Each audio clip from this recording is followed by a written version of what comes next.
Hello, Star Dwellers, and thanks for tuning into this Star Citizen discussion.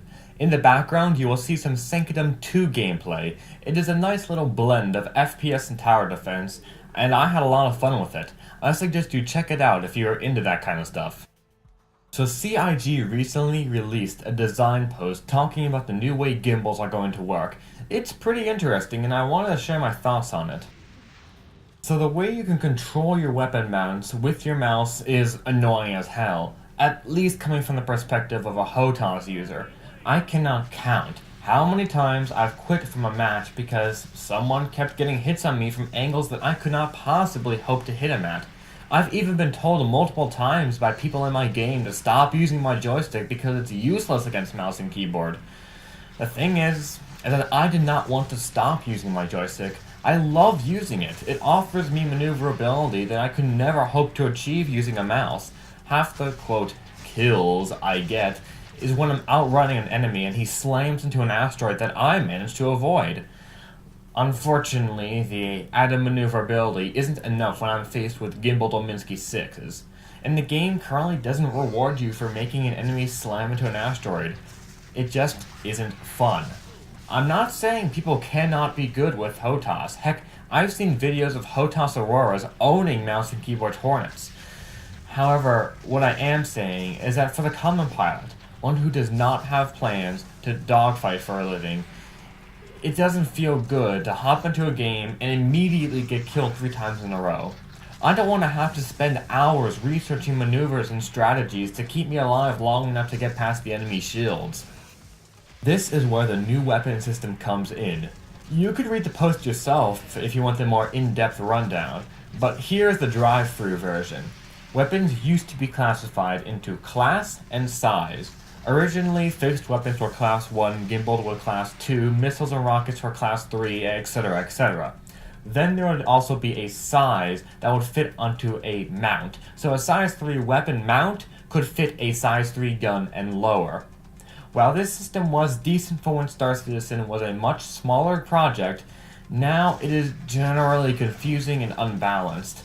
Then we also have a bug that lets you put miniguns on your M50. All of this leads to a very unpleasant experience. Luckily, CIG has come up with a weapon system that I think is a pretty good solution to our current problems. Weapons will no longer be organized into classes, but instead into sizes, types, and piping. It sounds complicated, but let me explain. Weapons can range from sizes 1 to 10.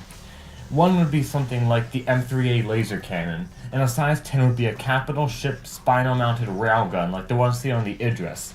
Then you have different types of guns. A few examples would be laser cannons, man-ballistic turrets, and missile racks. Piping means what the weapon port has to be plugged into to function properly. So maybe an automated laser turret would have to be plugged into a heat pipe, a power pipe, and a data pipe. Not only is this system much more streamlined than the last one, but it is much simpler to newer players. I can remember when I first got my 300i package, I was confused by what all these weapon classes were. Now it should be much easier for newbies to see which weapons go where. So the new weapon system is all fine and dandy, but how does this fix the problem of overpowered gimbal weapons? Well, that is where gimbal mounts come in. The way gimbal mounts work right now is that as long as the weapon size is the same as the size of the weapon mount, it fits. So a size 3 gimbal mount will fit a size 3 gun. With the new system, the size of the weapon that will fit will degrade by 1. So the size 3 gimbal mount will no longer be able to fit a size 3 gun, but it will have to fit a size 2 or size 1, which means that you will no longer be able to mount the Mantis minigun onto a gimbal that is size 3, because the Mantis minigun is also a size 3 weapon. With turrets, the degradation stacks with how many guns you could fit onto that turret, so a size 3 turret would be able to fit 2 size 1 guns or 1 size 2.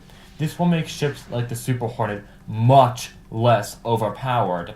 However, fixed mounts will not degrade the weapon size, so a size 3 fixed weapon mount will be able to fit a Mantis minigun, which is a size 3 weapon.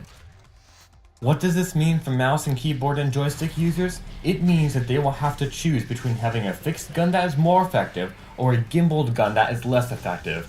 Personally, I think this is a simple but good solution to our problem of overpowered gimbals. Mouse and keyboard users will be able to hit easier but with a lot less punch. Joystick users will be able to hit less but with more punch. This means that it will no longer come down to who has the bigger gun, but instead will come down to the skill of the pilot to take advantage of their choice between gimbaled or fixed. Gimbaled users will have to learn where the weak points on a specific ship are and prioritize those areas. Fixed users will have to learn the best way to lead the target. So in closing, I believe that the new weapon system is a good solution to a problem that has been plaguing us since Arena Commander 0.8. We'll just have to see how effective this solution is once 1.1 comes out. Thanks for watching my video. If you want to see more sci-fi themed videos, click the subscribe button. Also, don't forget to like and share these videos. That kind of stuff really helps smaller channels like mine.